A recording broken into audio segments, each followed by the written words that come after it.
नमस्कार। आप सभी का स्वागत है द ग्लोबल ह्यूज में। आज हमारे साथ हैं एक ऐसी हस्ती जिनका जीवन बहुत कठिनाइयों से गुजरा।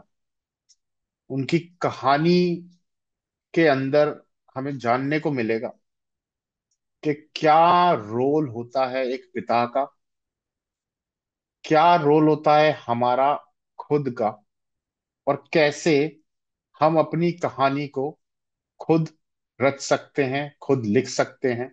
कैसे अपनी कहानी, अपनी जिंदगी को हम बदल सकते हैं और किसी अच्छी राह पर ले जा सकते हैं। तो स्वागत करते हैं आज की हमारी मेहमान बबली गंभीर जी का। नमस्कार बबली जी, आपका बहुत बहुत स्वागत है द ग्लोबल ह्यूज में। थैंक यू सो मच, आज आपने हमारे लिए समय निकाला। एंड टू स्टार्ट विद, हम जानना चाहते हैं आपकी कहानी, आपकी जुबानी, बचपन से लेके ब्यूटी तक की क्या कहानी रही, क्या चैलेंजेस रहे, कैसे कैसे क्या क्या आपने किया और कैसे यहाँ तक पहुंचे। सर, जन्म लेता है इंसान। कोई बच्चा जब जन्म लेता है तो उसकी माँ सोचती है कि उसका बच्चा संपूर्ण रूप से उसके गोद में आए। तो मेरी शुरुआत ही ईश्वर की परीक्षा परीक्षा से शुरू हुई थी कि मेरा मेरा जब जन्म हुआ तो मेरे हाथ, ये हाथ आधे थे, आधी लंबाई के। जी। ये कानों तक भी नहीं पहुंचते थे। जी। छोटे छोटे पंख होते हैं, ऐसे मेरे हाथ थे। और दोनों हाथों में कुल 5 उंगलियां, ये 5 उंगलियां थी मेरी। मेरी माँ मुझे देखते से ही बेहोश हो गई। जब मैंने जन्म लिया तो मेरी माँ मुझे देखते से ही बेहोश हो गई, क्योंकि मैं एक अजीब से रूप में पैदा हुई थी उनकी गोद में। जब मैं आई तो मेरे हाथों की कोहनियों तक हाथ थे और कानों तक भी मेरे हाथ पहुंचते नहीं थे। जी। मेरे पापा के एक फ्रेंड थे पास में। उन्होंने बोला कि आप क्या बेटी पैदा हुई है, वो भी ऐसी हैंडीकेप बेटी, तो उसे जहर का इंजेक्शन लगा दीजिए। ये पहली, दुनिया की तरफ से पहला तोहफा था मुझे, कि मुझे जहर जी। देने का कहा गया। जो कि मुझे बाद में जिंदगी में जब मैंने पदार्पण किया, तब मुझे पता चला कि मुझे पहला तोहफा दुनिया ने ये दिया था कि इसे मार दो। पर जी। मेरे पापा, आज से 50 साल पूर्व जो बंदा, आज बेटों को गर्भ में ही मार दिया जाता है, आज से 50 साल पूर्व मेरे पिता ने कहा कि ये मेरी बेटी है, इसे मैं पालूंगा। मेरी माँ को बोला उन्होंने कि तुम सिर्फ इसका पेट पालने का काम कर दो, बाकी इसे क्या बनाना है, कैसे रखना है, ये मैं देखूंगा। उन्होंने अपने मित्र को बोला, आज के बाद तुम्हारी मेरी दोस्ती खत्म। मैं उस दिन का इंतजार करूंगा जब मेरी बेटी इन्हीं हाथों से उस आसमान को छुएगी। मेरे पापा ने मुझे जिंदा रखा। पहला जन्म माँ ने दिया, दूसरा जन्म ईश्वर के रूप में मेरे पापा थे। मैं और मेरे पापा, उनके चारों तरफ खेलते खेलते मैं बड़ी होने लगी।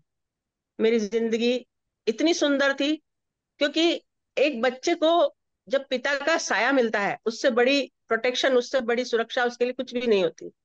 तो मेरे पापा एक लंबे चौड़े कद्दावर सिख थे। और उनकी सुरक्षा मेरे लिए तो पूरी आर्मी की तरह होती थी। कि मैं जब खेलती थी तो मैं सर के बल गिर जाती थी तो मेरे माथे पर चोट लगती थी, तो मेरे चारों तरफ गद्दे बिछा दिया करते थे। और दुनिया की हर खुशी मेरी गोद में उन्होंने डाल दी थी।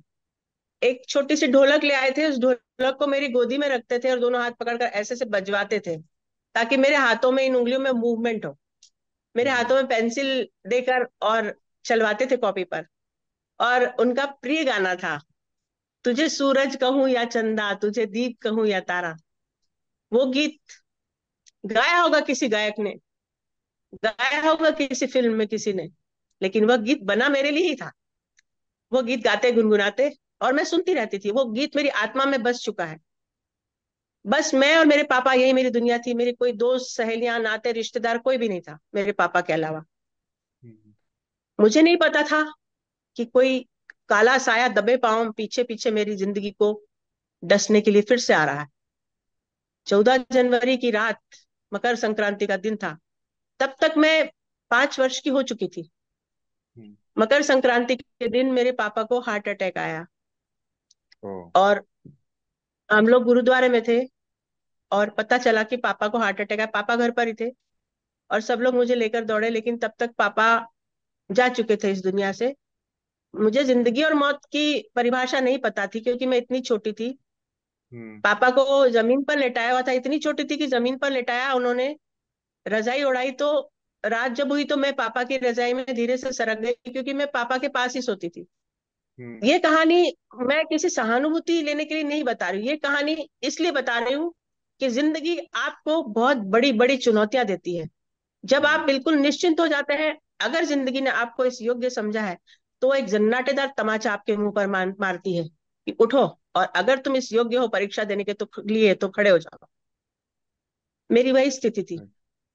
रात भर पापा के पास उनकी डेड बॉडी थी, और रात भर सोई मैं।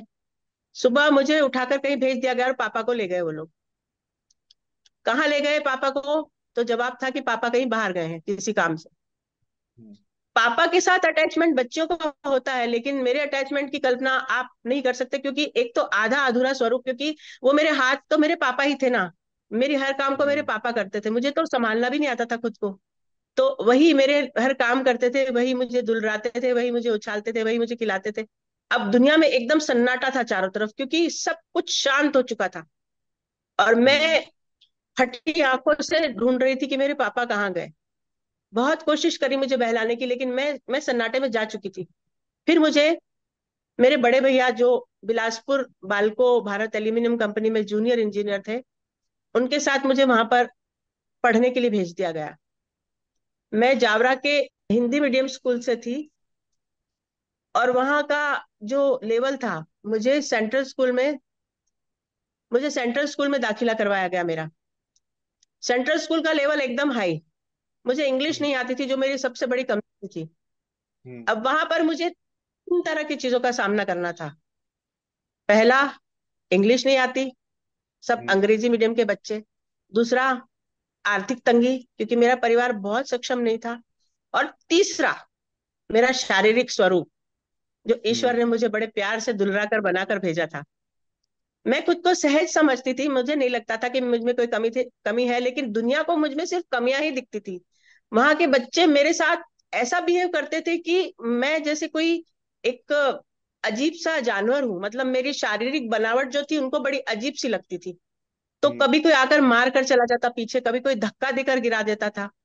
मतलब आप देखते होंगे कई कहानियों, किस्सों, फिल्मों में आपने पढ़ा होगा, वो सच होता है, क्योंकि वो सत्य घटना पर ही होती है। मैंने उन सब चीजों का सामना किया। दुनिया ने हम्म। मुझे बहुत मारा। उस स्कूल की बिल्डिंग ने मुझे सब कुछ दिया, लेकिन उस स्कूल के अंदर इंसानियत नहीं थी। उसमें सिर्फ एक टीचर थी जो मुझे बहुत प्यार करती थी। उन्होंने मेरा ध्यान सीसीए एक्टिविटीज की तरफ लगवाया। वहां पर एक क्लासेस होती थी जहां पर ड्राइंग, पेंटिंग, सिंगिंग, डांसिंग, सब कुछ होता था। मुझे उन्होंने उस क्लास की तरफ मेरा रुख कर दिया कि बबली, तुम इस ये सब चीजें सीखना शुरू करो। आज वो नहीं रही, लेकिन उनका वो एहसान बबली गंभीर जिंदगी में कभी नहीं भूलेगी, कि गुरु, एकमात्र गुरु थी जिन्होंने मुझे जीवन का रास्ता वहां से दिखाया। मैंने वो हर चीज सीखनी शुरू करी। मैं उन बच्चों से डरती थी। मैं उनको देखती थी तो मैं सहम जाती थी, अब ये मेरे साथ क्या करेंगे। तो मैं उनकी परछाई से भी दूर रहना चाहती थी। वो मेरे साथ टिफिन भी शेयर नहीं करते थे। वो अच्छे अच्छे सारे उनके पास चीजें होती थी, कुछ कुछ जो बच्चों के बचपन की चीजें होती वो भी स्कूल लाया करते थे। उनके लंच बॉक्स महंगे महंगे होते थे, उनके हम्म। पेंसिल बॉक्स महंगे महंगे होते थे। मेरे पास तो सीमित साधन थे। तो मैं हम्म। एकदम अंतर्मुखी होती चली गई, इंट्रोवर्ट। मतलब मैं हीन भावना से इतनी ग्रसित हो गई थी कि मैं स्कूल बैग के पीछे ऐसे हाथ पीछे करके चलती थी, स्कूल बैग के पीछे।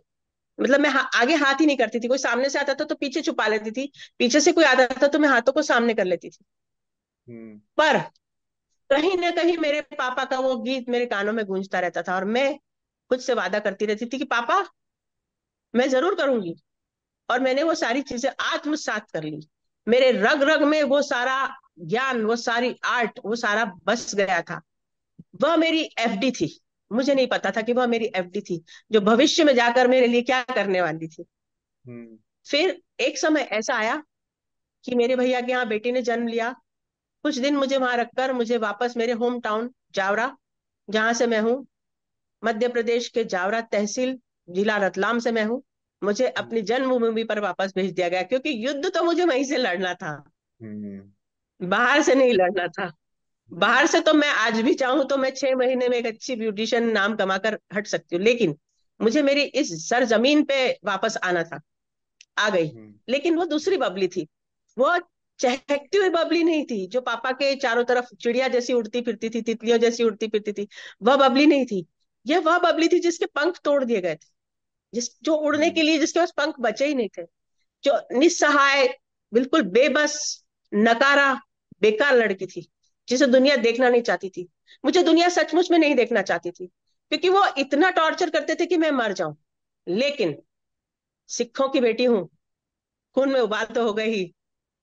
मैंने, एक दिन मैं अकेली बैठी थी, और मेरी बड़ी बहन है बलजीत। हम्म, वह मेरी जी, जिंदगी का एक बहुत बड़ा रोल मॉडल है।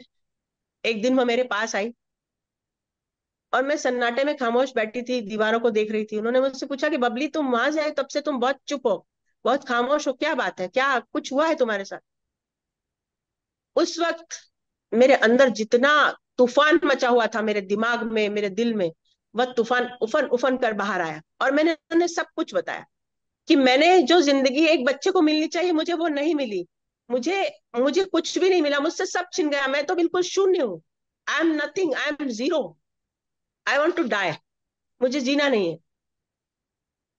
उम्र क्या दीदी ने रही होगी बोला उस समय कि आपकी? तुमको, मेरी उम्र उस वक्त, मैं वहां से 10th पास करके आई थी, हायर सेकेंडरी में 10+2 नहीं था, तो हायर सेकेंडरी में आई, मैं 10th में आई थी वापस में। पांच जी, साल में यहाँ से गई थी मैं, 5 से 6 साल के बीच में मैं यहाँ से, मुझे भेजा गया था, और 10th क्लास पास करके मैं यहाँ आई थी। जी, जी। तो नकारा मतलब 5th क्लास के तो बराबर ही मेरा दिमाग था, खाली वो आर्ट मेरे अंदर उफनता रहता था जो मैंने सीखा था। क्योंकि मैं जी, शार्प बहुत हूँ, मुझे कोई भी चीज आप बताएंगे मैं तुरंत कैच करती हूँ, क्योंकि ईश्वर छठी इंद्री हमेशा देता है जब कोई कमी बिल्कुल। देता है तो। कुछ लेता है तो कुछ तो देता वो है। चीजें, हाँ, वो चीजें मेरे अंदर थी। अब जैसे ही उन्होंने बोला मेरी तुझसे सिर्फ एक शर्त है कि तू फर्स्ट डिवीजन आके बता मुझे हर क्लास में, तो तुझे अच्छे अच्छे ड्रेसेस भी मिलेंगे, तुझे खिलौने भी मिलेंगे, तुझे सैंडल्स भी मिलेंगे। सर, मेरे पास सैंडल्स नहीं होते थे, मतलब मैं पेंटिंग कर करके और मेरे सैंडल्स का कलर बदला करती थी। मेरे अंदर हर चीज की भूख थी, मुझे हर चीज चाहिए थी, क्योंकि मैंने वो इतने ऊंचे लेवल पर, इतने ऊंचे स्टैंडर्ड के बच्चों में देखी थी, जो डीजीएम और जीएम के बच्चे थे। तो उनके हम्म, सामने खड़े रहना तो मेरे लिए संभव ही नहीं था। लेकिन उनकी चीजें मुझे हमेशा ललचाती थी, मुझे अट्रैक्ट करती थी कि मुझे भी ये चाहिए, मुझे भी ये चाहिए। मुझे जेम्स का एक पैकेट मिलता था, जिसमें से एक एक गोली में एक एक दिन खाती थी कि अब ये जेम्स का पैकेट मुझे मिलेगा नहीं। खत्म ना हो जाए। हाँ। उसके बाद मैंने थ्रू आउट फर्स्ट क्लास करना शुरू किया। पढ़ाई में मैं बहुत तेज थी, और उसके साथ साथ मैंने इंग्लिश सीखना शुरू किया, क्योंकि इंग्लिश पर मुझे विजय प्राप्त करनी थी। इसीलिए मैं आजकल हिंदी में ही बोलती हूँ हमेशा, कि हिंदी आपकी मातृभाषा है, वो कहीं भी आपको कमतर नहीं रखती। बिल्कुल। तो इंग्लिश पर मेरा कमांड धीरे धीरे आने लगा। हायर सेकेंडरी में हायर इंग्लिश लेकर टॉप किया। बीए ऑनर्स में पास किया मैंने। इस दौरान मेरी नौकरी लगी। जी, मेरी नौकरी यूडीटी में, टीचरशिप में मेरी सरकारी नौकरी लगी। अब पूरा घर मेरे पीछे पड़ गया कि अच्छा हुआ जॉब मिल गई, तुम्हारी जिंदगी अच्छे से कटेगी, और बैठे बैठे खाओगी। मैं एक हम्म, दिन वहां से स्कूल गई, जब मैंने वहां का लेवल देखा, तो मुझे लगा ये तो पिछली बबली वापस वहीं पहुंच जाएगी। मेरी जिंदगी का हम्म, पहला विरोध। मैंने बोला मुझे नौकरी नहीं करनी। पूरा घर मेरे विरुद्ध खड़ा हो गया कि तुम, hmm, you are out of your mind, कि तुम ऐसी नौकरी छोड़ना चाहते हो जो तुम्हारा जीवन बना देगी, जो तुमको मान इज्जत सब कुछ देगी, जो तुमको पैसा देगी, जो तुम्हारा भविष्य बनाएगी, तुम वो नौकरी छोड़ना चाहते हो। मैंने बोला हाँ, मुझे नहीं करनी है नौकरी, मुझे कुछ बनना है। मुझे पापा को दिया हुआ प्रॉमिस पूरा करना है, क्योंकि वो मेरे नाम अपनी विरासत में अपने सपने लिख कर गए हैं, मुझे वो सपने पूरा करना है। मैंने रिफ्यूज कर दिया। उसके बाद मेरी भाभी के साथ एक दिन में पार्लर में गई। पार्लर में लड़कियां अलग अलग काम कर रही थी, मैं सोचती रहती कि मैं क्या करूंगी क्या करूंगी। अब नौकरी भी चली गई, पैसे मेरे पास है नहीं, कोई मेरी मदद करेगा नहीं, और हम्म। अकेली खड़ी हूँ इस दुनिया में, भाई बहनों से इतनी ट्यूनिंग मेरी थी नहीं, कोई मुझे देगा भी तो कितना देगा, कि मैं अपनी पूरी नहीं, जिंदगी बैठकर खाऊं, ऐसा तो होगा नहीं। तो तो मुझे कब तक कुछ तो देगा? करना है, कब तक देगा? तो फिर एक पार्लर में जब मैं गई, तो वहां पर लड़कियां अलग अलग काम कर रही थी, कोई हेयर कट कर रही थी, कोई फेशियल कर रही थी, एक लड़की थ्रेडिंग कर रही थी। तो मैं उसके पास जाकर खड़ी हो गई, और उसकी उंगलियों को मैंने ऑब्जर्व करना शुरू किया कि कैसे उसने उस धागे को अपनी उंगलियों में फंसा रखा है। और बहुत माइन्यूटली ऑब्जर्व करने के बाद जब मैं घर आई, मैंने अपने आप को एक कमरे में बंद कर लिया, और अपनी पांच पांच उंगलियों, जो पांच को केवल 5 उंगलियां थी, उनमें मैंने धागा फंसाया, और जैसे वो कर रही थी, मैंने पैर पर वो धागा चलाना शुरू किया। अच्छा। सर, आधे घंटे के अंदर, आप विश्वास नहीं करेंगे, जैसे पूरा कमरा बिजलियों से जगमगा उठता है ना, ऐसी हम्म, सिचुएशन बनी। मेरा धागा तेजी से मेरे पैर पर चलने लग गया। और मैंने बोला, बबली गंभीर, तुम एक ब्यूटिशियन बनने जा रही, गेट रेडी, बिल्कुल। This is your way. That was the turning point of my life. वहां से मैंने घर पर ऐलान कर दिया कि मुझे ब्यूटिशियन बनना। अब सिखों की बेटी बाल काटेगी, सिखों की बेटी बाल कटवाएगी, पूरा समाज मेरे विरुद्ध खड़ा हो गया, पूरा घर मेरे विरुद्ध खड़ा हो गया। मैंने बोला कोई बात नहीं, छोड़ दो मुझे। पापा छोड़ कर गए तो मैं मरी नहीं, आप छोड़ दोगे तो भी मैं मरूंगी नहीं, क्योंकि अब तो मेरे जीने का वक्त आया है। हम्म। खाना नहीं मिलेगा मत दो, आश्रय नहीं मिलेगा मत दो, मैं खुद को संभालूंगी, मैं खुद को पालूंगी। अब सर मेरे पास पहला कोर्स करने के लिए 5,000 रुपए नहीं थे, किससे मांगती। जी। यहाँ कौन काम आया, मेरी सीसीए क्लासेस के वो दोस्त जो एफडी मैंने की थी, जो गजब। मैंने सारे आर्ट सीखे थे। हम्म। मैंने जावरा में आर्ट क्लासेस शुरू की, उसी कमरे में, छोटा सा कमरा था मेरा। आर्ट क्लासेस, जावरा बहुत छोटी जगह है, वहां पर ना तो पार्लर का कोई पी जानता है, ना कोई आर्ट क्लासेस के बारे में जानता था, आज से 50-55 साल पहले। हम्म। आर्ट क्लासेस से पैसा बरसना शुरू हुआ मुझ पर। मैं किसी को बोलती मुझे 1,000 दो, वो मुझे 1,000 देते, मैं बोलती मुझे 5,000 दो, वो मुझे 5,000 देते। वो चीजें मेरी इतने काम आई। इसलिए आपको जब भी कोई रास्ता मिले छोड़ना नहीं चाहिए, उसको कैच हम्म। कर लेना चाहिए। तो मैंने पैसा कमाना शुरू किया। पहला अपना कोर्स का पूरा फंड जमा करके और मैं इंदौर पहुंची। वहां पर मैंने क्लासेस के लिए एडमिशन लेने के लिए बात की। तो सेम सिचुएशन, कि तुम कैसे करोगी, तुम कैसे हाथ चलाओगी, तुम कैसे कैंची चलाओगी, तुम, मैंने उनको एक एक करके सब कुछ करके बताना शुरू किया। तो वहां से मैं धागा चलाकर बताया मैम को, उसमें मैं पास हो गई। अब जो दूसरी लड़कियां थी जो बहुत स्मार्ट और बहुत खूबसूरत थी, मैं हम्म। तो सीधी सादी सी थी, मतलब फिर भी मैंने अपने बाल कटवा दिए थे। कमर से नीचे लंबी चोटी थी, वो मैंने कटवा दी थी। पूरा समाज मेरे खिलाफ हो गया था मुझे, मतलब मैंने समाज को छोड़ दिया था। समाज ने की इतनी ताकत नहीं थी कि वो मुझे छोड़ता, मैंने समाज को छोड़ दिया था कि आप मेरे हम्म। लिए कुछ भी नहीं है। मैं खुद, जो मुझे करना है वो मैं खुद करूंगी, मैं आपसे कभी मदद मांगने नहीं आऊंगी, क्योंकि आपने तब मेरी मदद नहीं की थी जब मेरे पापा चले गए थे। आपने तब मेरी मदद नहीं की जब मेरी पढ़ाई थी, आपने तब मेरी मदद नहीं की जब मुझे कोर्स करना था। तो अब मेरी मदद मैं खुद ही करूंगी। उसके बाद कैंची चलाने की बारी आई। तो मैंने बोला मुझे एक दिन दीजिए। वैसे ही रूम बंद किया और पेपर्स लिए, मैंने न्यूज पेपर्स लिए, जी। और कैंची, मेरी कैंची लाओ, और कैंची मैंने हाथ में ली, और ऐसे ऐसे चलती मेरी कैंची। ये 2 उंगलियां हैं, ये मेरी कैंची है, ऐसे चलती मेरी ओ कैंची। My God. उन सारे पेपर्स को काटना शुरू किया मैंने। चलते चलते मेरी कैंची इतनी तेजी से चलने लगी, पूरे कमरे में पेपर बिखर गए, और मैं खुशी के मारे नाचने जैसी हालत थी मेरी, कि मैं निकल गई इस एग्जाम से भी। फिर से फिर वो मैंने मैम के सामने इलेक्ट्रीफाइंग वाला जाकर मोमेंट आ गया दोबारा, सेकंड मोमेंट, इलेक्ट्रीफाइंग मोमेंट जहाँ पे कैंची चली, वैसा पिछली बार थ्रेड चला था। बिजलियां बिजलियां बिजलियां बिजलियां। और I was right. Looking up, मैं हमेशा ऊपर देखती हूँ मेरे पापा को, कि देख रहे हो ना, सब कर रही हूँ मैं राइट। आपका काम। राइट। उसके राइट। बाद उसके बाद उस एग्जाम में पास हुई। फिर मेकअप का बारी थी, तो मेकअप में तो मैं मास्टर थी से, क्योंकि मुझे ड्राइंग पेंटिंग का बहुत शौक था। मैं क्लास में भी जी। छुपकर पीछे आईब्रोज और आंखें बनाती रहती थी क्लासरूम में भी। तो हम्म। शेडिंग वाली जो मेकअप वो भी मैम को ड्राइंग में करके बताया, शेडिंग वगैरह और बनाते हैं। जी सर। और हाँ। मैं क्वालिफाई हो गई, उस सलोन में एडमिशन मुझे मिल गया, और मैंने पहला कोर्स सीखा। अब जावरा जी। आई वापस। जावरा आने जी। के बाद एक कांच और एक कुर्सी, ये मेरा पार्लर था।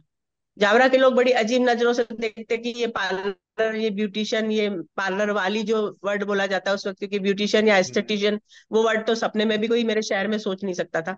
तो ठीक है, हम्म। मैंने उसको भी ले लिया इजीली, और अपना काम शुरू करने के लिए सारे बिछा दिए, बिछा बिछा दी खेलने के लिए। पहली क्लाइंट जब मेरे पास आई, मेरी कुर्सी पर बैठी, मैंने उन्हें पाउडर लगाया, और जैसे मैंने धागा हाथ में लिया, लिटरली वो उठकर भाग गई कि नहीं नहीं, तुमसे हम नहीं करवाएंगे, how will you do this, तुम नहीं कर सकती, मतलब आई कैन नॉट, ऐसा करके वो चली गई। मैंने बोला कोई नहीं, आपकी बहन कोई और आएगी। मैंने कहा ठीक सर है। ये अगर उसी रूम की कहानी है जहाँ पे आर्ट क्लासेस चल रही थी। यस सर, अच्छा, वहीं उसी पे रूम फिर की आप कहानी पहले है। आर्ट क्लासेस थी, अब वहां पे हम ब्यूटी पे आ गए, पहला हमारा जो कस्टमर आए वो भाग कांच, गए। और अब हम उम्मीद में है कि भाई हम, कोई बात नहीं, कोई दूसरी बहन आएगी हमारे पास में। जी, जी। और कंटिन्यू सर मैम। मेरे पार्लर में मतलब I am a die-hard fan of Amitabh sir. तो अमिताभ जी, सर के फोटो मेरे चारों तरफ लगे रहते थे। और हाँ जी। उनको देखती रहती थी कि सर कोई कोई आए, कोई आए। कोई आए। मतलब उनके फैन तो मेरे पार्लर में मैंने मतलब मेल फोटोग्राफ्स लगा रखे थे अमिताभ बच्चन जी, के। तो जी, ऐसा पार्लर था मेरा फर्स्ट। अब जी, उसके जी, बाद क्या जी, हुआ, मुझे ऐसा लगा कि ये लोग इस चीज को नहीं समझेंगे, तो फिर मैंने खुद का मेकओवर किया। और मेरे टाउन का एक छोटा सा चक्कर में रोज रेडी होती, अपना अच्छा सा मेकअप करती, कुछ स्टाइल करती, और उस मार्केट का एक चक्कर लगाती, अट्रैक्ट करती लोगों को। मतलब लोग मुझे देखते मार्केटिंग। तो बोलते, अरे आज इनका नेल पेंट्स बड़ा अच्छा है, अरे इन्होंने लिपस्टिक कैसी लगा रखी है अच्छी सी, इनका हेयर स्टाइल देखो, इनका ड्रेस देखो। मैंने खुद को as a role model present करना शुरू किया। और फिर हम्म। धीरे धीरे धीरे हम तो अकेले ही चले थे जानी में मंजिल मगर लोग साथ आते गए, कारवां और बनता काफिला गया। बढ़ गया। फिर उसके बाद अमेजिंग। लाइन लगनी शुरू हुई अपॉइंटमेंट्स के लिए। फिर धीरे धीरे जी। मैंने कसम खाई कि अब मुझे इस क्षेत्र के हर दिग्गज से सीखना है, हर गुरु से सीखना है। मुझे हेयर ड्रेसिंग हबीब से सीखनी है, मुझे पंडरी दादा से मेकअप सीखना है, मुझे स्किन सीखना है, मुझे ये।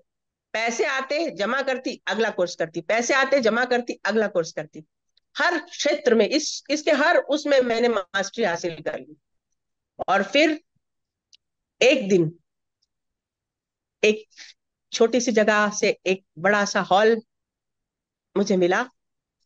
जावरा शहर के ही एक बुजुर्ग थे, जिनका जो बोहरा कास्ट के हैं, वो मेरे पास आए और बोले, बेटा बड़ा पार्लर चाहिए तुमको। He was like an angel. मुझे ऐसा हम्म। लगा कि कोई फरिश्ता उतर कर आया। मैंने बोला दादाजी, मैं उनको दादाजी बोलती थी, मैंने कहा दादाजी मुझे कैसे मिल सकता है।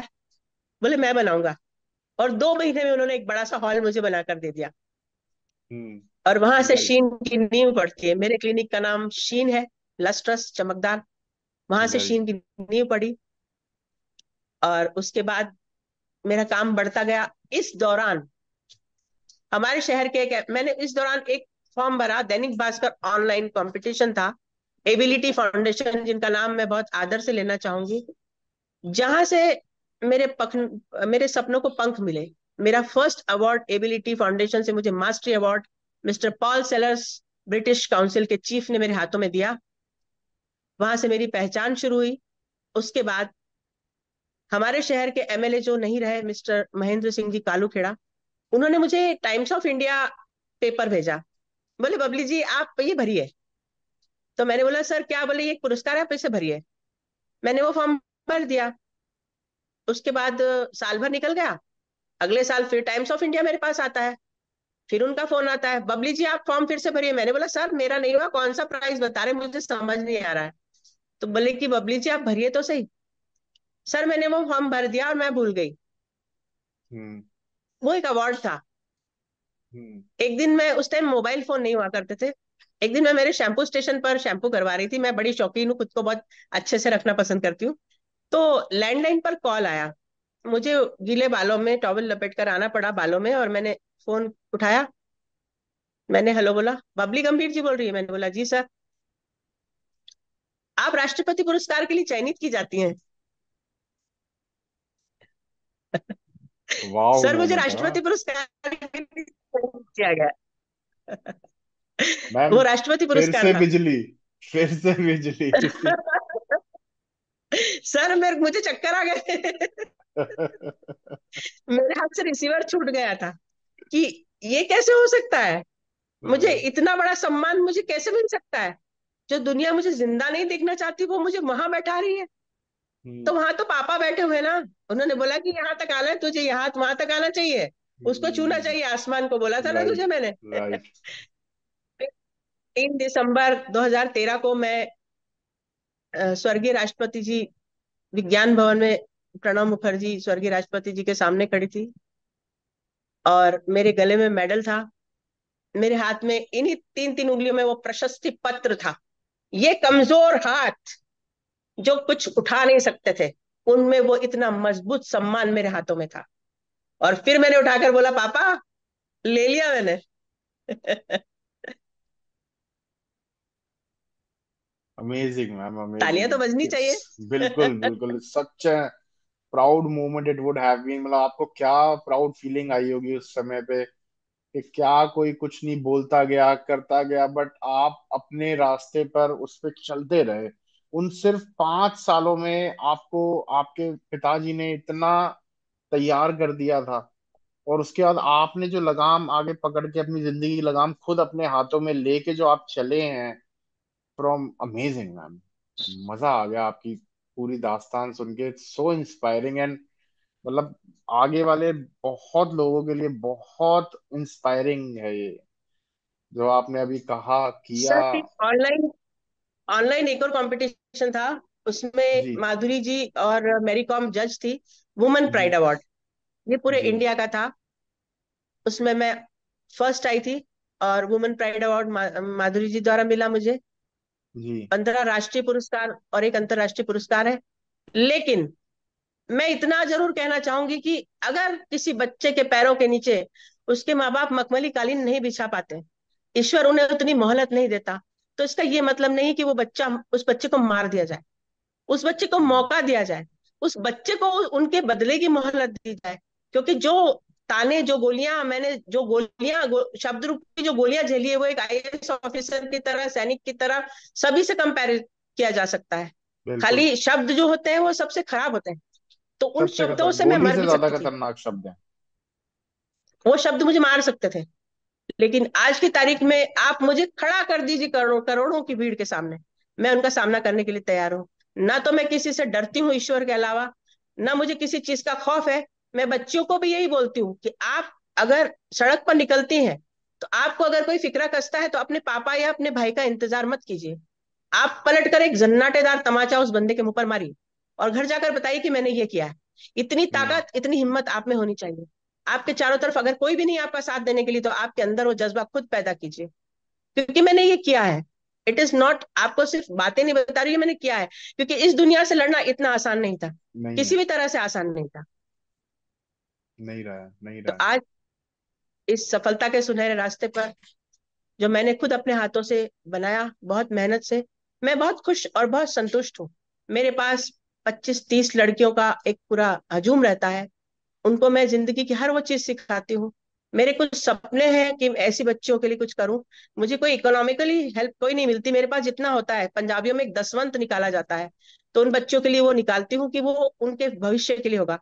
मैंने शादी नहीं की। मैंने अपने आप को इस चीज के लिए जिंदा रखा कि मैं उन बच्चों की ताकत बनूंगी जो इकोनॉमिकली वीक है, जो सताई हुई है समाज की, उनके लिए मैं बहुत कुछ करना चाहती हूँ। ईश्वर ने अगर मुझे जीवन दिया तो मैं यह भी साबित करूंगी। और मेरे पापा का वो बेटा तो बन ही चुकी हूँ कि तुझे सूरज कहूँ या चंदा। मेरा नाम करेगा रोशन जग में, मेरा राज दुलारा। राज दुलारी ने नाम रोशन पूरे तरीके से उनका किया है। एंड आई एम 100% श्योर कि ऊपर से देख के वो बहुत खुश हो रहे होंगे, बहुत खुश होंगे। He would be very happy. And where के कहाँ से कहाँ आप पहुंचे और आपने पूरा जो उन्होंने सोचा था वो सब कुछ किया। Thank you sir, thank you so much. आपके इस प्लेटफॉर्म ने मुझे जो मौका दिया है, उसके लिए मैं बहुत बार धन्यवाद देती हूँ। क्योंकि ऐसे प्लेटफॉर्म्स मैं तलाशी कर रही थी कि जहां से मेरी आवाज पूरी दुनिया सुने। मेरे शहर में मैंने ये बोला था कि मैं तुम्हारे शहर में इसी टेबल पर बैठकर इंडिया के हर स्टेट को छूंगी, और मैंने लगभग हर स्टेट से अवार्ड लिया। लेकिन मेरी आवाज उन लोगों तक पहुंचनी चाहिए जो जिंदगी से हार गए हैं। मेरी आवाज के लिए मैं ऐसा प्लेटफॉर्म बिल्कुल। तलाश कर रही थी, और आप लोगों ने मुझे वो प्लेटफॉर्म मुहैया करवाया, प्रोवाइड करवाया। उसके लिए मैं आपका बारंबार धन्यवाद और आभार प्रकट करती हूँ sir. Thank you very very ma'am, much, thank you सो आपका मच। बहुत बहुत धन्यवाद। आपने इतना, आपकी जो जर्नी और जो इंस्पायरिंग जर्नी पूरी है आपने हमारे साथ शेयर करी, इतना दिल से शेयर करी है। एंड इसका रिकग्निशन हमारी मैगजीन में भी जाएगा। हमारा विमेन एडिशन आता है 8 मार्च को हर साल जी, स्पेशल, तो उसके अंदर भी ग्रेट जाएगा। सर। और अभी हमारा जो वीडियो जाएगा वो जाएगा ही। तो टू एंड दिस मैम, आप, जो जनता इसको देखेगी या देख रही है करंटली, आप उनको क्या मैसेज देना चाहेंगे?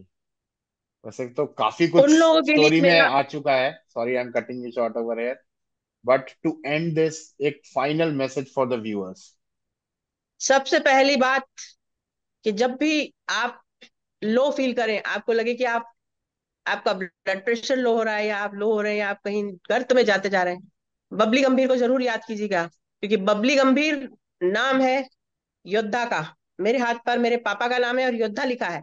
इस दुनिया से मैं योद्धा की तरह लड़ रही हूँ।